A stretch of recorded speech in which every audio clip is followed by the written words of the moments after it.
ശബരിമല സ്വർണ്ണക്കൊള്ള കേസിൽ ഇപ്പോൾ എന്തായി അന്വേഷണത്തിന്റെ പുരോഗതി എന്ന് ചോദിക്കുമ്പോൾ പിടിയിലായിട്ടുള്ള ഓരോ പ്രതികളും ഇപ്പോൾ ജാമ്യം ലഭിച്ച് ജയിലിന് പുറത്തേക്ക് ഇറങ്ങുന്ന കാഴ്ചയാണ് കാണാൻ സാധിക്കുന്നത്.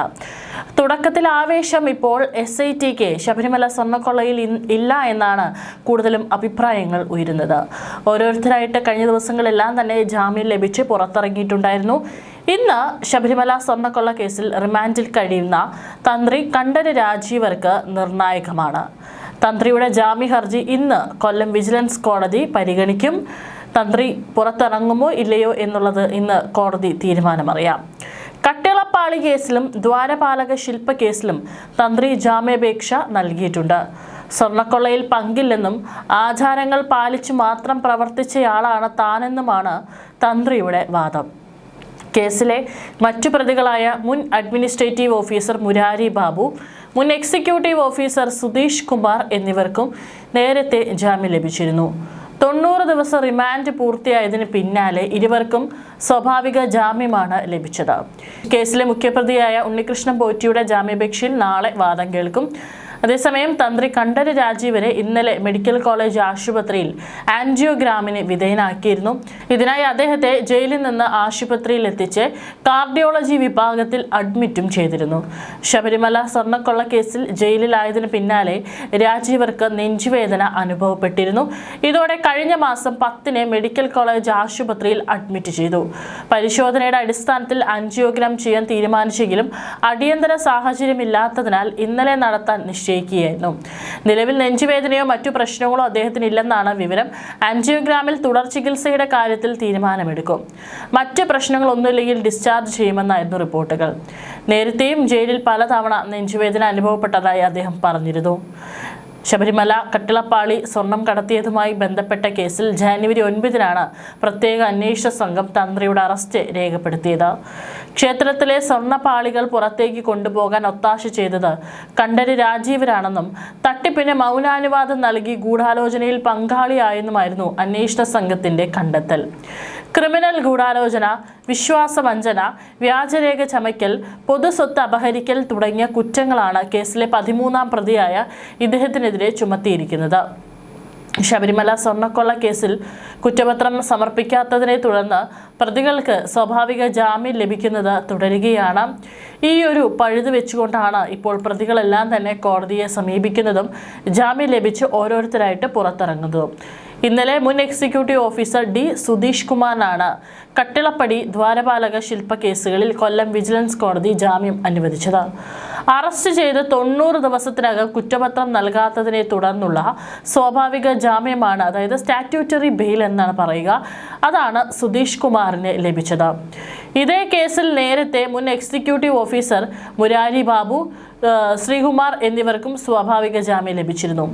ഇതോടെ കേസിൽ ജയിൽ മോചിതനാകുന്ന 3ാമത്തെ വ്യക്തിയാണ് സുധീഷ് കുമാർ. കുറ്റപത്രം മുൻപില്ലാത്ത കേസാണിതെന്നും സുധീഷ് കുമാറിന്റെ പങ്ക് പേരിന് മാത്രമാണെന്നായിരുന്നു പ്രതിഭാഗം അഭിഭാഷകൻ കോടതിയിൽ വാദിച്ചത്. എന്നാൽ ശബരിമല സ്വർണ്ണക്കൊള്ളയുമായി ബന്ധപ്പെട്ട് നിലവിൽ രഹസ്യ സ്വഭാവത്തിലുള്ള അന്വേഷണമാണ് നടക്കുന്നതെന്ന് പ്രോസിക്യൂഷൻ ചൂണ്ടിക്കാട്ടി. എങ്കിലും കുറ്റപത്രം സമർപ്പിക്കാത്ത സാഹചര്യത്തിൽ കോടതി ജാമ്യം അനുവദിക്കുകയായിരുന്നു. രേഖകളിൽ കൃത്രിമത്വം കാണിച്ച് സ്വർണത്തിന് പകരം ചെമ്പ് പാളി എന്ന് എഴുതി ചേർത്തതിലും സുധീഷ് കുമാറിന് പങ്കുണ്ടെന്ന് റിമാൻഡ് റിപ്പോർട്ടിൽ പ്രത്യേക അന്വേഷണ സംഘം രേഖപ്പെടുത്തിയിരുന്നു. കുറ്റപത്രം വൈകിപ്പിച്ച് പ്രതികളെ സഹായിക്കുന്ന സമീപനമാണ് SIT സ്വീകരിക്കുന്നതെന്ന പ്രതിപക്ഷത്തിന്റെ വിമർശനം നിലനിൽക്കെയാണ് സുധീഷ് കുമാറിനും ജാമ്യം ലഭിച്ചത്. അന്വേഷണ സംഘത്തിന് തിരിച്ചടിയാകുന്ന വിധത്തിൽ പ്രതികൾക്ക് തുടർച്ചയായി ജാമ്യം ലഭിക്കുന്നത് കേസിന്റെ ഗതിയെ ബാധിക്കുമോ എന്ന ആശങ്കയും ഉയരുന്നുണ്ട്. കുറ്റപത്രം സമർപ്പിക്കുന്നതിൽ വരുന്ന കാലതാമസം വലിയ രാഷ്ട്രീയ വിവാദങ്ങൾക്കും വഴിവെച്ചിട്ടുണ്ട്.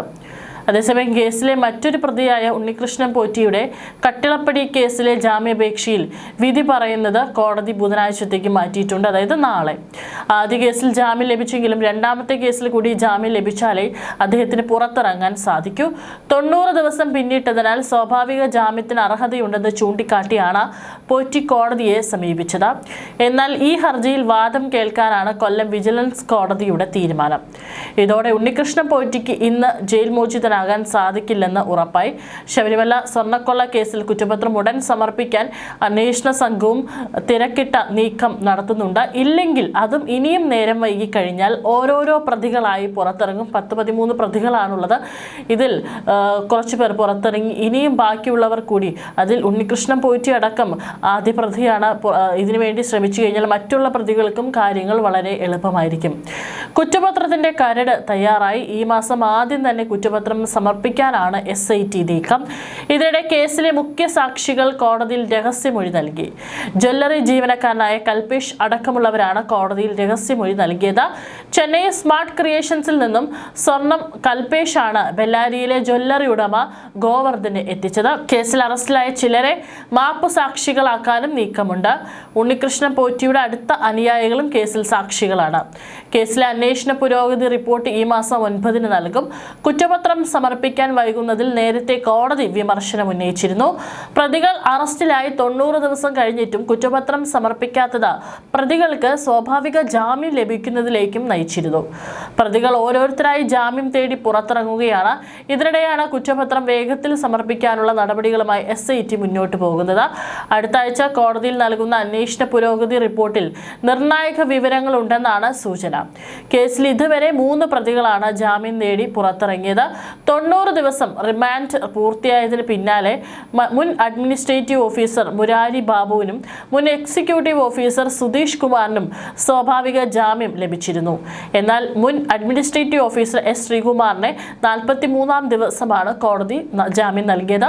ദ്വാരപാലക ശില്പ കേസിൽ സ്വാഭാവിക ജാമ്യം ലഭിച്ച ഉണ്ണികൃഷ്ണൻ പോറ്റി കട്ടിളപ്പാളി കേസിലും ജാമ്യ ഹർജി സമർപ്പിച്ചിട്ടുണ്ട്. നാളെയാണ് ഉണ്ണികൃഷ്ണൻ പോറ്റിയുടെ ജാമ്യാപേക്ഷയിൽ വാദം കേൾക്കുക. SIT കുറ്റപത്രം സമർപ്പിക്കാത്തത് കൂടി ചൂണ്ടിക്കാട്ടിയാണ് പ്രതികൾ ജാമ്യത്തിൽ ഇറങ്ങുന്നത്. ഏതായാലും ഇതൊരു പഴുതായി തന്നെ കണ്ട് അതിന്റെ നിയമസാധുത പരമാവധി ഉപയോഗപ്പെടുത്തിക്കൊണ്ടാണ് ഇപ്പോൾ പ്രതികൾ ഓരോരുത്തരായിട്ട് പുറത്തിറങ്ങുന്നത്. ഇങ്ങനെ പോയി കഴിഞ്ഞാൽ ജനങ്ങൾക്ക് SIT, അതായത് ഈ ഒരു പ്രത്യേക അന്വേഷണ സംഘത്തിൽ മേലുള്ള വിശ്വാസം നഷ്ടപ്പെടാനുള്ള സാധ്യതയുണ്ട്. കോടതിയുടെ മേൽനോട്ടത്തിലുള്ള അന്വേഷണമായതിനാൽ സത്യസന്ധമായിട്ടുള്ള അന്വേഷണം ശബരിമല സ്വർണ്ണക്കൊള്ളയിൽ ഉണ്ടാകുമെന്ന് തന്നെയാണ് ഓരോ ജനങ്ങളും ഓരോ വിശ്വാസികളും പ്രതീക്ഷിച്ചിരുന്നത്. എന്നാൽ തുടക്കത്തിൽ ആവേശം ഇപ്പോൾ ഇല്ലാത്തത് കുറ്റപത്രം സമർപ്പിക്കാത്തതിനാൽ ഓരോ പ്രതികളും പുറത്തിറങ്ങുന്ന കാഴ്ചയാണ് ജനങ്ങളിൽ ഈ ഒരു വിശ്വാസം നഷ്ടപ്പെടാനുള്ള കാരണം. അങ്ങനെ പോയി കഴിഞ്ഞാൽ സ്വർണ്ണക്കൊള്ള എവിടെയും എത്താതെ വർഷങ്ങളോളം നീണ്ടൊരു അന്വേഷണമായി ഇതൊരു തുടർക്കഥയായി പോകുമെന്ന ഭയം ജനങ്ങൾക്കുണ്ട്. അപ്പോഴും ഈ ഒരു സ്വർണ്ണക്കൊള്ളയിൽ പ്രതികളായവർ നാട്ടിൽ വിലസി നടക്കുന്നത് ഈ ജനങ്ങൾ, ഈ വിശ്വാസികൾ തന്നെ കാണേണ്ടി വരും. അതുകൊണ്ടാണ് വേഗത്തിലുള്ള നീക്കം നടത്തണമെന്നുള്ള ജനങ്ങളുടെ ഭാഗത്തു നിന്നും അഭിപ്രായം ഉയരുന്നത്. എത്രയും വേഗം കുറ്റപത്രം സമർപ്പിച്ച് ഇനിയും ഏതെങ്കിലും പ്രതികൾ ഉണ്ടെങ്കിൽ അവരിലേക്കുള്ള അന്വേഷണവും വേഗം വ്യാപിപ്പിക്കട്ടെ SIT എന്ന് തന്നെ നമുക്കും പ്രതീക്ഷിക്കാം.